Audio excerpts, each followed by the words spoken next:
Good morning, everyone, and welcome to Visit Milwaukee September webinar. Today, we'll be joined by Jason Mengel, 2020 Ryder Cup Director, and Nikki Marquardt, Ryder Cup Marketing and Promotions Manager, for today's topic, Ryder Cup 101. Later this month, Kohler's Whistling Straits Golf Course will play host to this year's Ryder Cup competition as the best golfers from the United States and Europe go head-to-head in match play. This is a very prestigious event for our area and an opportunity to host visiting golf fans who have never been to Milwaukee before this moment. This morning, we'll discuss how you can prepare your business to welcome guests from around the world. Before we get to our topic, we have a couple of announcements for you. We are excited to welcome our new and returning partners, 2A Wine Merchants, Alley Boys Bagelry and Luncheonette, Bustin' Stuff, Calderon Club, City Lights Brewing Company, Clock Shadow Creamery, Component Brewing Company, Foxtown Brewing, Gallery 218 Art Gallery, Garfield's 502, Gathering Place Brewing Company, Retique Upscale Retail Store by Goodwill Industries, Happy Times Tours, Milwaukee Fringe Festival, Milwaukee Metropolitan Sewerage District, New Barons Brewing Cooperative, San Giorgio Pizzeria Napolitana, Vocado MKE, and Wizard Works Brewing. Visit Milwaukee went TikTok viral last week with a play on the good soup trend. We featured Larev's French onion soup in the video shot in Wauwatosa. Check out the video on Visit Milwaukee's TikTok, and be sure to also follow Visit Milwaukee on Twitter, Facebook, LinkedIn, and Instagram. Visit Milwaukee, in partnership with Amtrak Hiawatha, celebrated the 7 daily round trips from Chicago to Milwaukee with a day-long activation. Festivities include trivia, prize giveaways, and more throughout Chicago's Union Station. We would like to thank our partners in this activation, the Amtrak and Hiawatha lines, the Cambria Hotel Milwaukee Downtown, Summerfest, and the Wisconsin Department of Transportation. For more information on Amtrak's daily routes between Milwaukee and Chicago, visit amtrakhiawatha.com. George Marshall Clark, Milwaukee's only known lynching victim, was honored on Wednesday, the 160th anniversary of his murder, with praise, song, flowers, and finally a headstone for his grave. 28-year-old artist and activist Tyrone Mackley Randall Jr. led efforts to obtain a headstone for Clark's unmarked grave located in the Forest Home Cemetery. The project is now complete thanks to Randall and his collaboration with America's Black Holocaust Museum, as well as Forest Home Cemetery, one of the first cemeteries that allowed burial of anyone, regardless of race or religion. Learn more online about George Marshall Clark by visiting abhmuseum.org. And I encourage everyone to plan to tour the historic Forest Home Cemetery, where many of Milwaukee and Wisconsin's ancestors are buried and remembered. The second annual Shorewood Feast is happening tomorrow, Saturday, September 11th, from 11 a.m. to 9 p.m. This family-friendly foodie event will feature free entertainment and activities for every age, a harvest family-style dinner, artisans, and more. Find out more about this event and its entertainment schedule at shorewoodwi.com/events/shorewood-feast. Ex Fabula is back for their 13th season of connecting Milwaukee through art for the art of storytelling. Producing live storytelling events, workshops, and more, in-person events return tonight with a culinary-themed story slam at No Studios. To learn more about Ex Fabula supporting upcoming story slams, workshops, and events, visit exfabula.org. Applications are now open for Main Street Bounce Back Grants. The program provides $10,000 to new or existing businesses and nonprofit organizations moving into vacant properties in Wisconsin's downtown and commercial corridors. For eligibility requirements, more information on the grants, or to apply, visit wedc.org/programs-and-resources/Main Street-bounceback-grants. Summerfest. Week 2 of Summerfest is already underway. Please be sure to head down to Henry Meyer Festival Park this weekend to check out Zach Brown Band, Dave Chappelle, Kesha, ZZ Top, Nelly, and more. Next week's lineup includes Megan Thee Stallion, bleachers, Run the Jewels, Guns N' Roses, and more. For tickets and lineup information, of course, visit summerfest.com. Milwaukee Film is hosting a Cultures and Communities Festival now through September 12th. The Hybrid Festival prioritizes diverse cultural perspectives, lived experiences, and representations of historically marginalized communities through film, conversation, events, and presentations. For more information or to purchase your pass, head to mkefilm.org/ccf. The Milwaukee County Historical Society and Trimborn Farm will be hosting their annual Harvest of Arts and Crafts weekend this weekend. Join more than 110 artists at the historic Trimborn Farm in Glendale to enjoy a showcase of craftsmanship. The events will also feature live music and great food, beer, and wine served up by the Sprecher Beer Garden fire truck.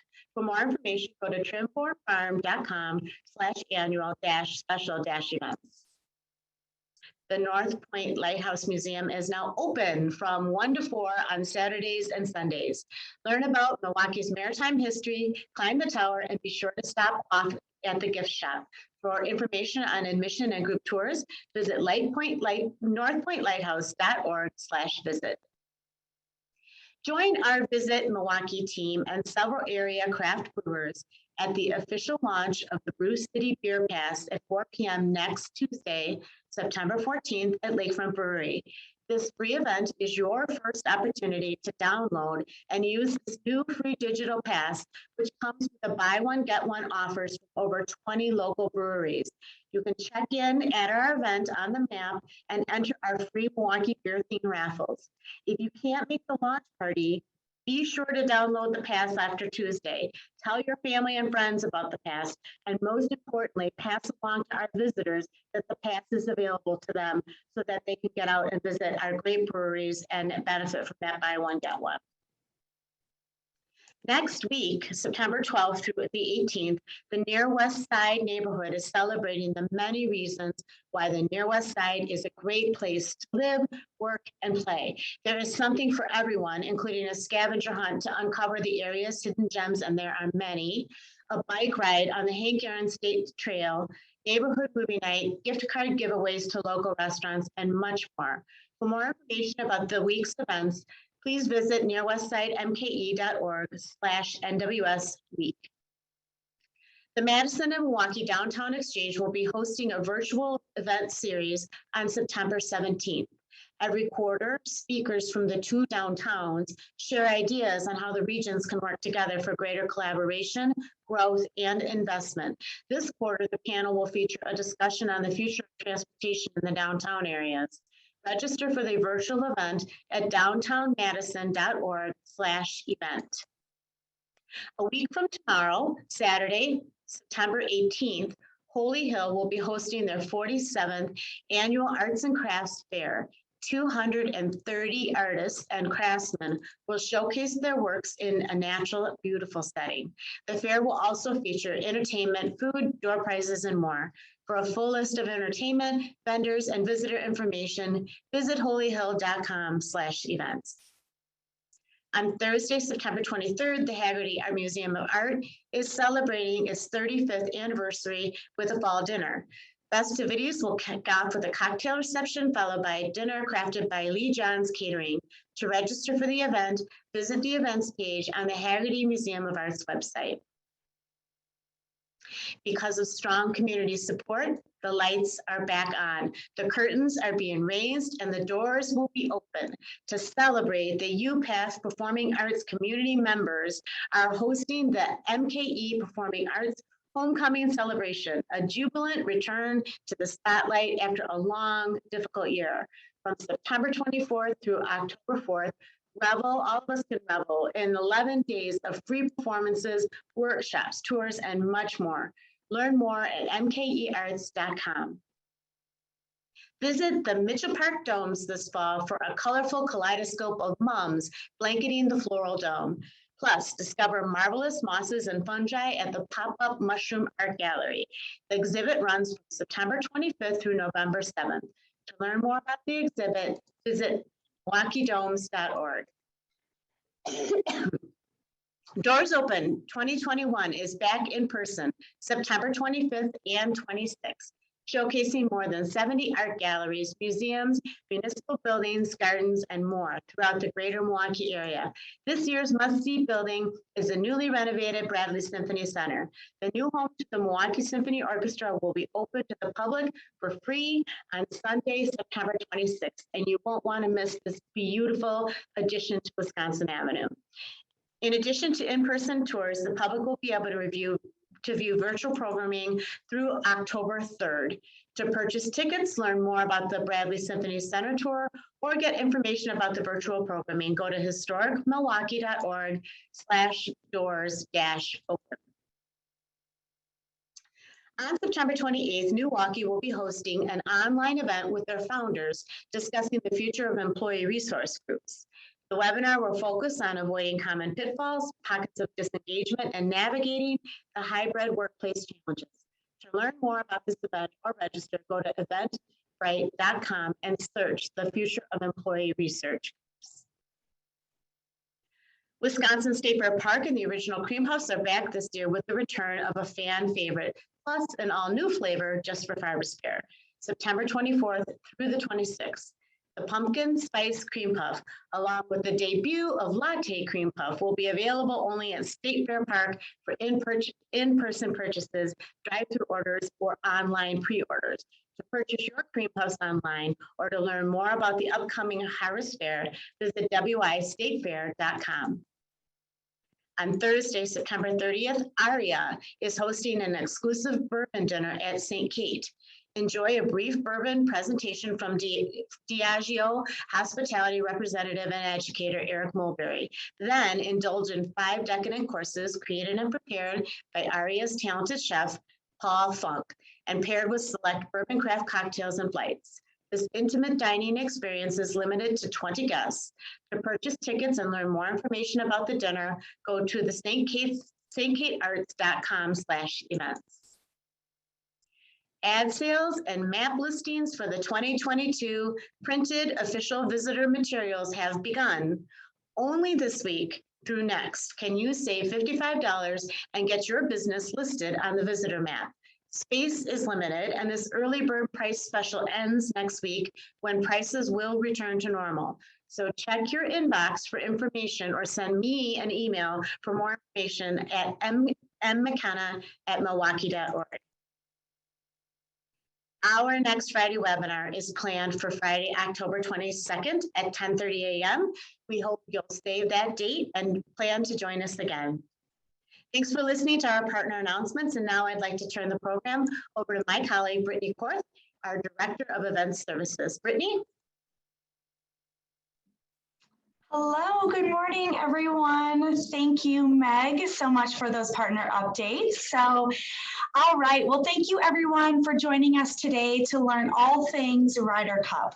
I'm not sure about you, but here at Visit Milwaukee, we are beyond excited and have been anxiously awaiting to host this prestigious event and cannot wait to host thousands of visitors in our home and surrounding cities. So with that, and to get each of you familiarized with the Ryder Cup, we have 2 guests joining us today from the PGA of America to fill us in on what to expect leading up to and during the much anticipated 43rd Ryder Cup. So to start, I would like to introduce Jason Mengel. Jason is the PGA of America's director for the 2020 Ryder Cup.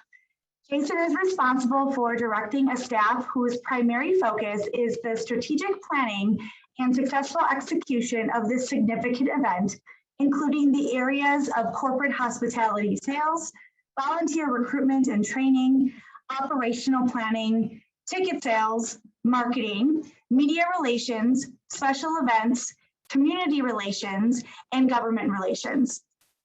Jason is currently working on his 6th event for the PGA of America. Prior to this event, Jason served as the championship director for the 2017 PGA Championship at Quail Hollow Club in Charlotte, North Carolina, the 2015 PGA Championship at Whistling Straits and Kohler, and the 2013 Senior PGA Championship presented by KitchenAid at Rive Country Club in St. Louis, Missouri. Additionally, Jason served as the operations manager for both the 2011 PGA Championship at Atlanta Athletic Club and the 2008 PGA Championship at Oakland Hills Country Club. Prior to joining the PGA of America, Jason spent approximately 6 years working on the PGA Tour's Buick Open, with his most recent role being sales and marketing director for the event. Jason and his family, his wife Jill, daughters Ryan and Blake, and son Colin, will spend approximately 4 years living in Kohler surrounding the Ryder Cup. A native of Brighton, Michigan, Jason is a proud graduate of Western Michigan University. So Jason, if you'd like to turn on your camera and join us. And then, good morning. Good morning, how are you? Perfect. So next I would like to introduce Nikki Marquardt, who is the PGA of America's Marketing and Promotions Manager for the 43rd Ryder Cup. Nikki is responsible for managing ticket sales, corporate hospitality services, marketing and communications, media relations, community relations, website content development, and ancillary events. Nikki is currently working on her first event for the PGA of America. She started with the PGA in the spring of 2019 as an intern, and in the fall of 2019, Nikki took on the role as the marketing and promotions coordinator, and in early 2021, she moved to the expanded role as the marketing and promotions manager. A native of Long Grove, Illinois, Nikki is a proud dual graduate of the University of Tulsa. So Nikki, please join on your camera and join us as well. Good morning. All right, so before I hand over the reins to you, Jason and Nikki, I just want to send a reminder to the audience that we will be addressing questions at the end of our presentation today.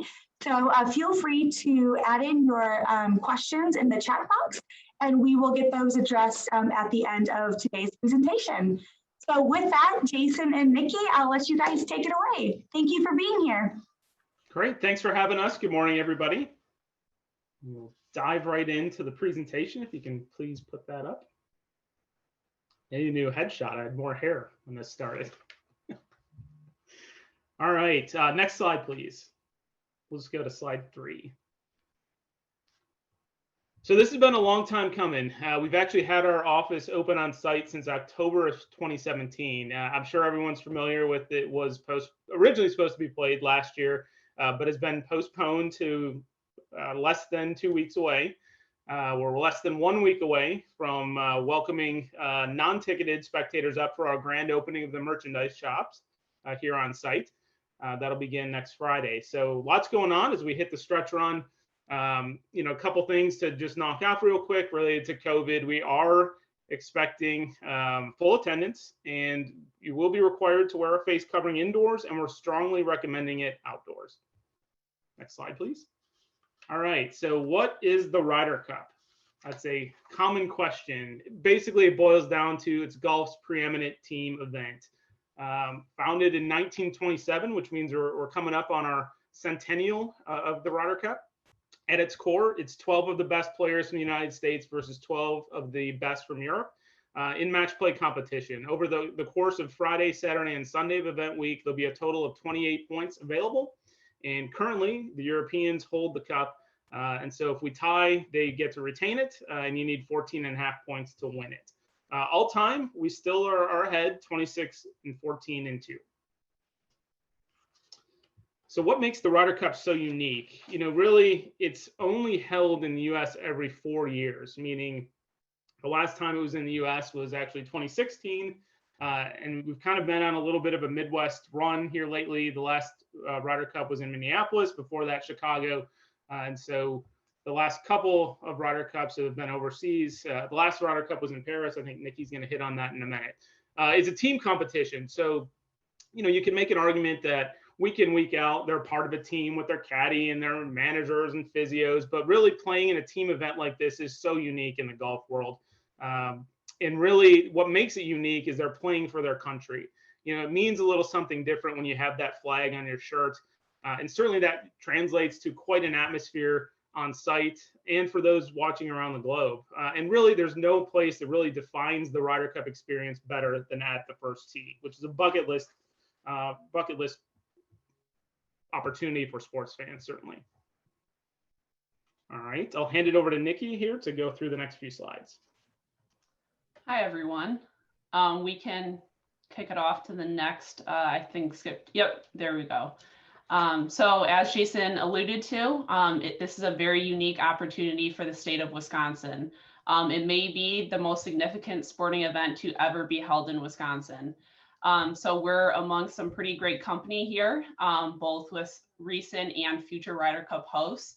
In 2019, across the pond, it was hosted in Paris. Obviously this year, it is hosted in Kohler, Wisconsin. Next up will be in Rome, and then it'll come back to the States in 2025 in New York City. And then how did we get here? So the golf course, Whistling Straits, the Straits course, it's a very challenging course for the best players in the world even. Right now in September, it's comes to be in peak condition for the event to be played. So Whistling Straits was a vision by Mr. Kohler and Pete Dye. They collectively developed the course. It opened in 1998. The PGA of America and Kohler have been proud hosts of the 1999 PGA Professional Championship. And then also in 2004, 2010, and 2015, the PGA Championship was held here at Whistling Straits. So for some of the logistics here on site, all parking, all general public parking is on site and complimentary to all general spectator guests. So that's a unique feature that's not necessarily the case in some bigger markets. So we're very fortunate to have that here. In terms of the host market and Kohler and Sheboygan and the state of Wisconsin, really, we've set a lot of great records here in the market. So very proud to be here. So for our Ryder Cup host committee, we can't just do it here alone with our office and staff. There's a lot of people that help and contribute to make the event as successful as it is. So our honorary chairs are Herb Kohler and his wife, Natalie Black Kohler. The general chair is David Kohler, the CEO of Kohler Company. Our vice chair is Michael Blatt, the senior vice president of Bucks Ventures and Development for the Milwaukee Bucks. And then we have an executive committee as well that we meet frequently with. And then we also have division chairs and committee chairs that comprise up to over 100 people as well to make this successful. For our projected impact, based off recent domestic Ryder Cups, it's projected that there'll be roughly 135 million in economic impact to the surrounding areas. There will be over 27 hours of live television coverage with a household reach of over 500 million homes, which is pretty incredible. It will be broadcast on NBC and Sky networks and to over 150 countries and territories around the world. We will also have over 3 million in projected tax revenue comprised of because of tickets, hospitality, and merchandise. The projected brand exposure for the host site is valued in the millions.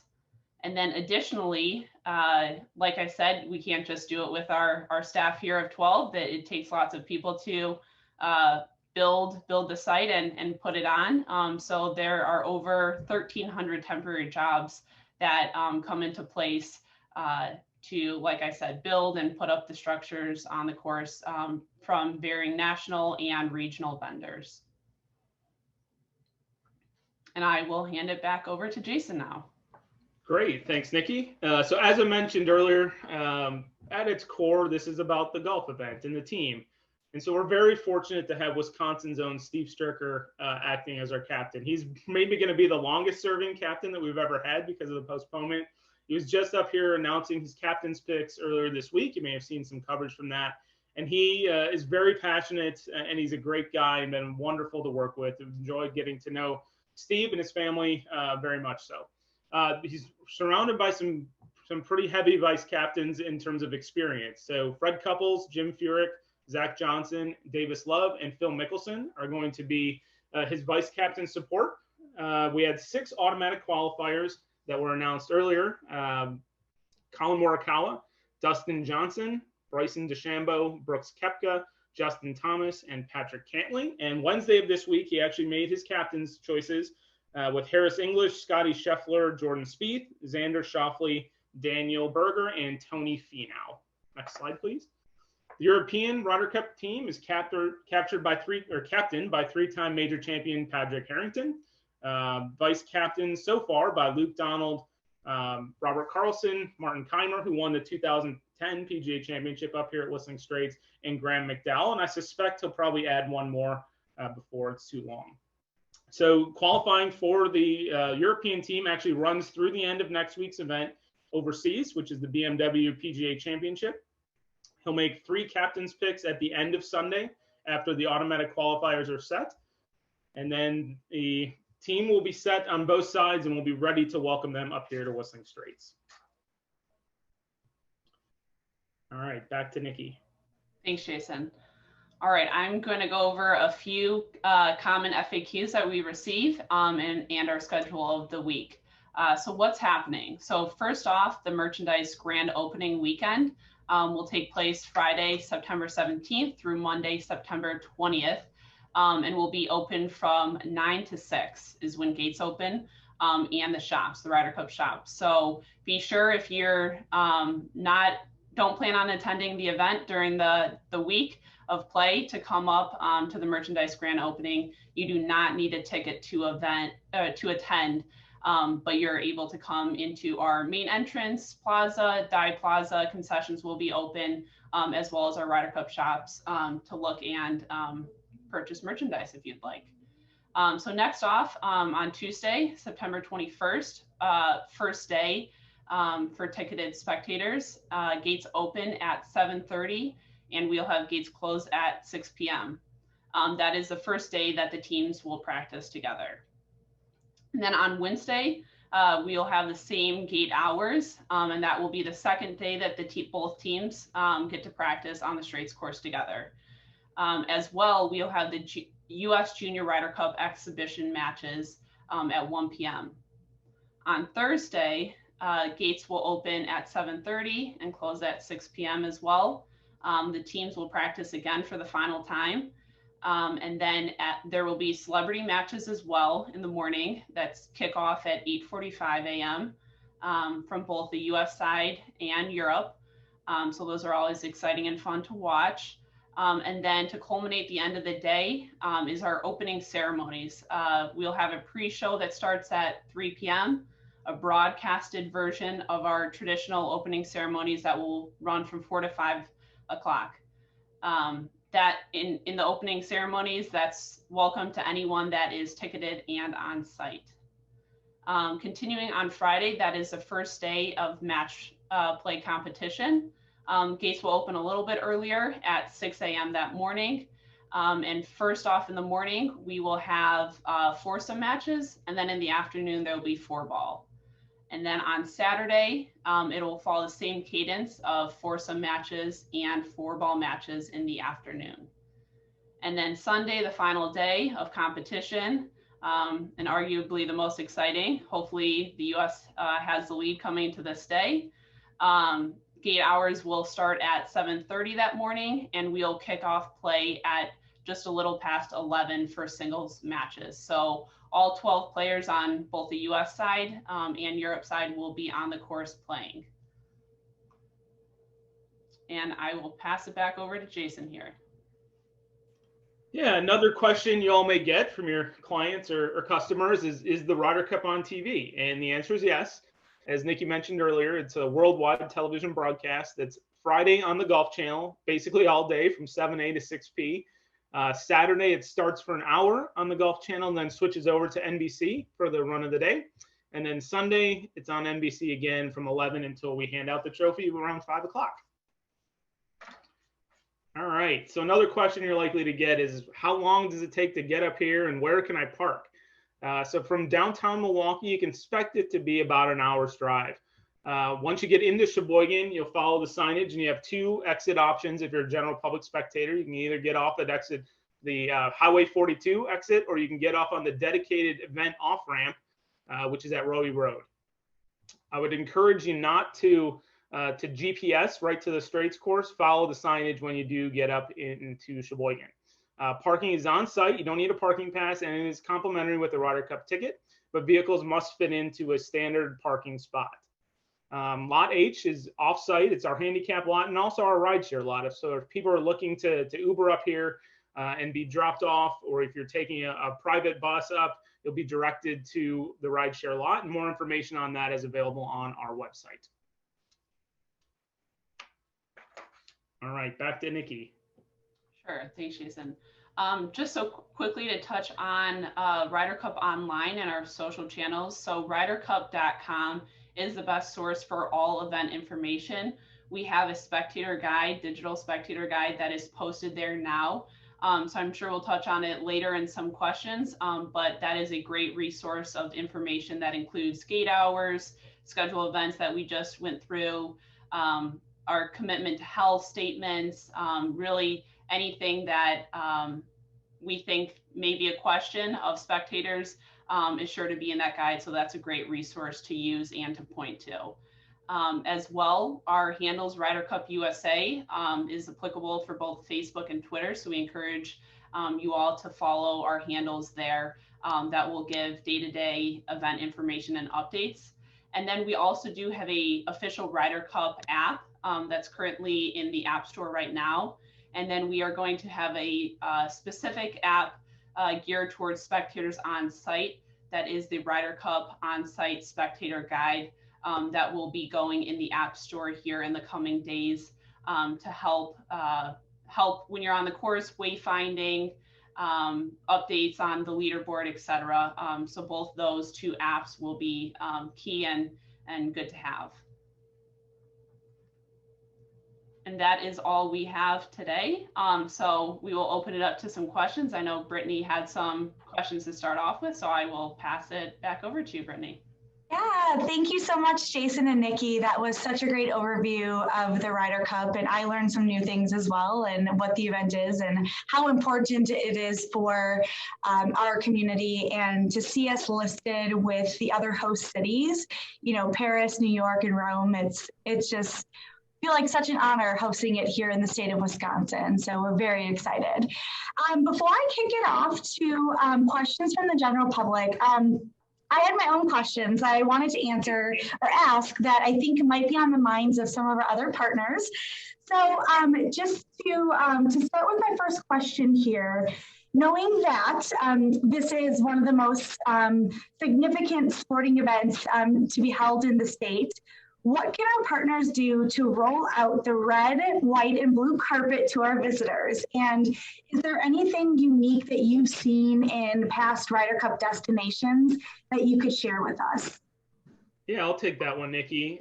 So certainly if you have a storefront or a bar or restaurant that has signage, you can put up welcome golf fan signs. I would encourage you to put up Go USA, knowing where we're at. But basically just keep your staff informed. And even if it's as simple as knowing the right place to go for answers, which is rydercup.com.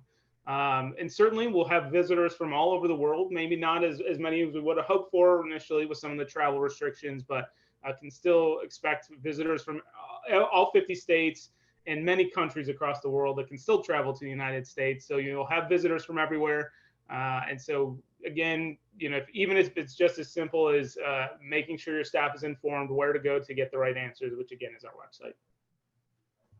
Fabulous. And I know just from the Visit Milwaukee side of things, just really want to remind our partners to get your creative juices flowing and how we can activate and help welcome these visitors from all over the country and the world.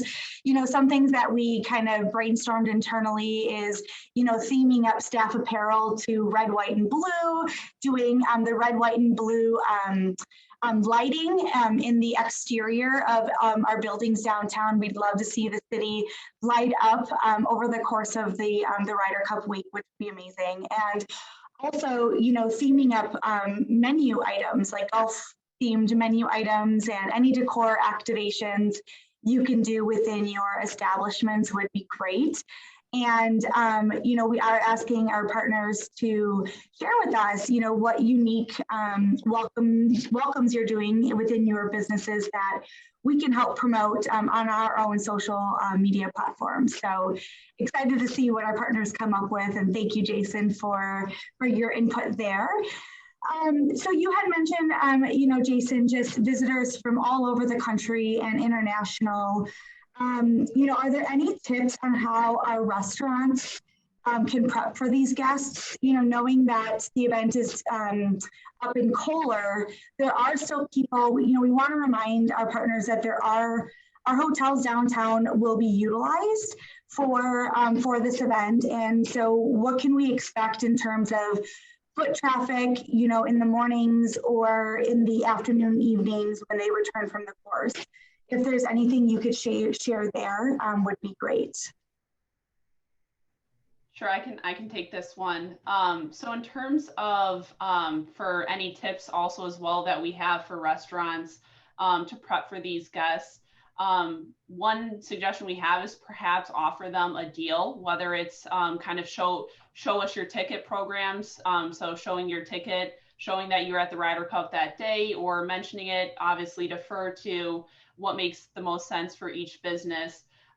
Just as a reminder, I know I touched on it earlier, gates hours do close at 6 p.m. on practice round days and then 6:45 on the match days. So by the time, folks make it downtown, maybe a little bit later. So that's just another thing to keep in mind, that by the time they get back to their hotel and whatnot and make the trip back down to Milwaukee, it may be a little bit later in terms of restaurants and whatnot. And then I know, Brittany, you also asked, am I jumping to the next one or the significant? Okay, perfect. One of our official hotels is in downtown Milwaukee. And I know our partners, sponsors, and other affiliates with the event have a significant presence throughout the area. So like I mentioned, even if it's in terms of restaurants or local shops, there will be a lot of foot traffic as we have a lot of corporate hospitality guests and general spectators staying in the Milwaukee airport. Another thing to note, on Wednesday night, we are hosting a private welcome reception in the Deer District and have invited approximately 1,000 people to attend that event. So again, more foot traffic will be in that area as well. Awesome, thank you. And to your point too about the deals, I want to remind our partners listening in that we do have our Milwaukee deals website that we do offer as complimentary for our partners to participate in. So if anyone is interested in offering a deal during the Ryder Cup, please reach out to either myself or Meg McKenna or Brian on our partnership team, and we will get you added. We do ask that deals be submitted by the 15th, just so we can get some handouts printed and have available for the visitors staying in the downtown area. So hopefully that'll get some additional foot traffic in your restaurants. So. And then also, Nikki, so what I'm hearing is late night dining is needed for these individuals when they're returning back from the course. So asking our partners, especially our restaurants, to keep that in mind, if they could staff up appropriately and be prepared for some foot traffic in the evenings. Great. All right, so I don't know who wants to take this one, but the other question I had is, how is the Ryder Cup team planning to position Southeastern Wisconsin to media during the tournament? Yeah, I'll take that one. Thanks, Brittany. I think the most impactful thing that we'll do to position it is really via the television broadcast. So anyone who may have turned in 2015 would have likely seen a portrait of Wisconsin, thinking of clear blue Lake Michigan, sailboats out there, and the cliffs of the shoreline here at Whistling Straits that they probably wouldn't have envisioned before. And I would anticipate certainly the same around the Ryder Cup. And as a reminder, this isn't just a domestic broadcast. It goes around the world with a household reach of over 500 million homes. And certainly the positioning of Wisconsin as a global golf destination, which I know is important to all of us, has really put the state on the map. Great, awesome. And then I just have one last question before I open it up to the audience. So a reminder to those listening in, please make sure that you submit your questions in the Q&A chat box, and we'll get to that in just a moment.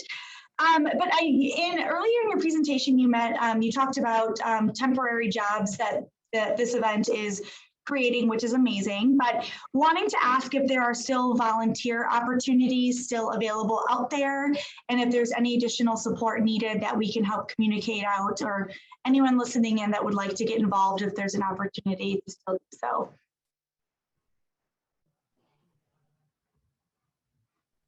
I can jump in, Nikki.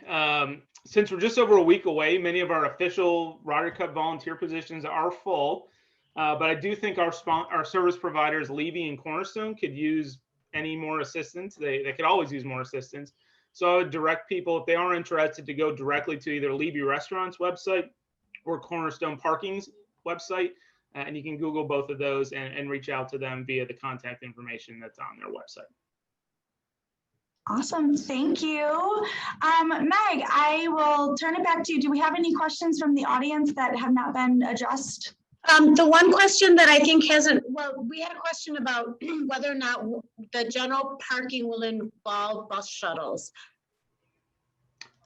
I'll take that. Not for the general public. So if you're just a golf fan driving up, one of the key differentiators here at Whistling Straits is the ability to park 20,000 cars on site. Unfortunately, what that means is, if you've been here, it's 2-lane roads and it's farmland. So we oftentimes at peak hours will go to dual lane ingress and dual lane egress on the way out. So any rideshare drop-offs or bus drop-offs need to happen off-site and then be bussed into our depot. It's just too restrictive from a traffic control standpoint to allow vehicles to go in and out all day. And that's at our rideshare Lot H, which is, you can find that on our website, or signage as you come up in this Sheboygan. So general parkers park and then walk in. Correct. Gotcha. Any Right here on special, site. second question, any special word that we should help get out in terms of any accessibility directions for instructions for people? Yeah, we have a disability section on our website, and there is a link to another disability section on our website. And so please direct any inquiries to there, and that you'll find contact information and processes for making it as seamless as possible if you are disabled. Okay, that's all I have in the queue, Brittany. Awesome. Well, thank you, Jason and Nikki, so much for joining us today. Are there any final comments or anything else you'd like to add before we close out? Looking to you all to make sure we have the weather that we have today throughout the week of the Ryder Cup. Absolutely. Yes, we will get right on that. Yes, hopefully for good weather.